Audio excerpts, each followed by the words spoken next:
It's always good to get criticism, right? I mean, unless you're perfect, then you have flaws and shortcomings, and unless people are pointing them out to you, it's pretty easy to overlook them because you don't see that you have that shortfall.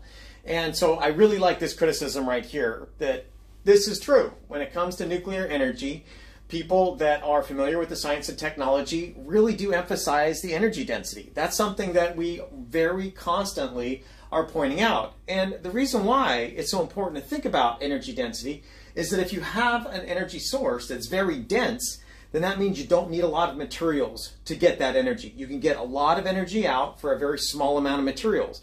And that's huge. And the reason why that's huge is if you only need a small amount of materials, you don't need to do a lot of mining. You don't need to do a lot of milling and smelting and manufacturing and transportation. And you don't need a huge footprint. You don't need to take up a whole lot of nature to deploy that energy source. And then there's only a tiny amount of waste.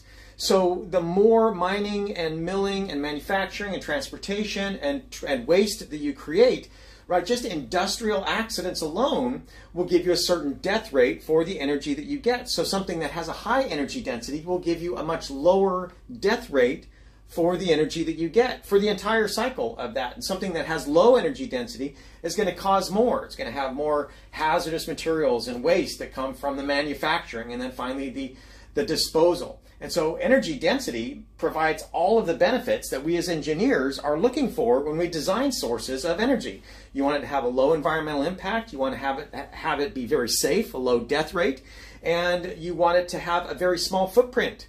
So kind of everything that you would want to be environmentally friendly, sustainable, and safe, that's nuclear energy in spades. And it all comes back to energy density.